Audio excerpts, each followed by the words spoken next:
নমস্কার, কেমন আছেন আপনারা সবাই? চলে এসেছি আবার একটি নতুন ভিডিও নিয়ে।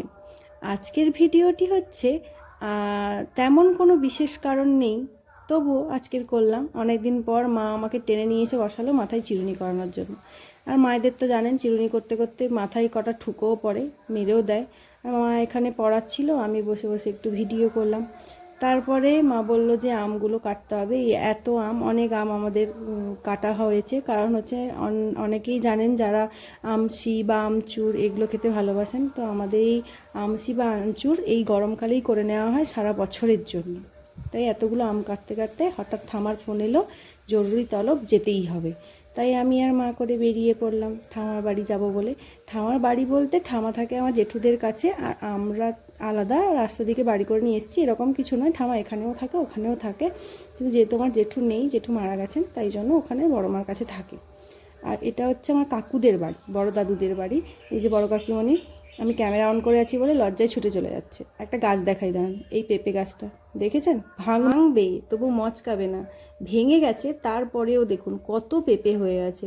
আর এখানে যে কাকুদের বাড়িতে একজন জেঠু এই বেগুন চাষ করে, বিভিন্ন সবজি চাষ করে, সেখানে এই বেগুন হয়েছে, তুলছে। আর আমি চলে যাচ্ছি ঠামার বাড়ির দিকে। ওই দিকে কাকুদের বাড়ি পেরিয়ে ঠামাদের বাড়ি পড়ে, মানে বড়দাদের বাড়ি পড়ে।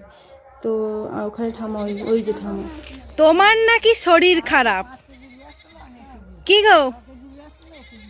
ও হ্যাঁ, বলি কেন জরুরি তলব। এসে জানতে পারলাম যে কারোর বাড়িতে পুজো হয়েছিল, ভোগ দিয়েছিল। তো শুনেছে তো আমি এসেছি, তাই জন্য ভোগ খাওয়ার জন্য আমাকে ডেকে পাঠিয়েছিল, আমাকে আর মাকে।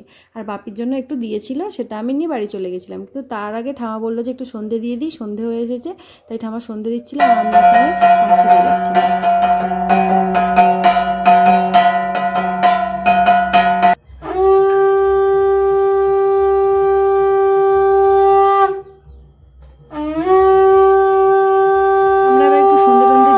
তারপরে একটু গল্প টল্প করে বাড়ি যাব।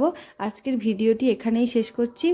ভালো থাকবেন, সুস্থ থাকবেন। আর আমার ভিডিওটি যদি ভালো লাগে লাইক করবেন, কমেন্ট করবেন, শেয়ার করবেন, আর ভালো লাগলে সাবস্ক্রাইব করে দেবেন।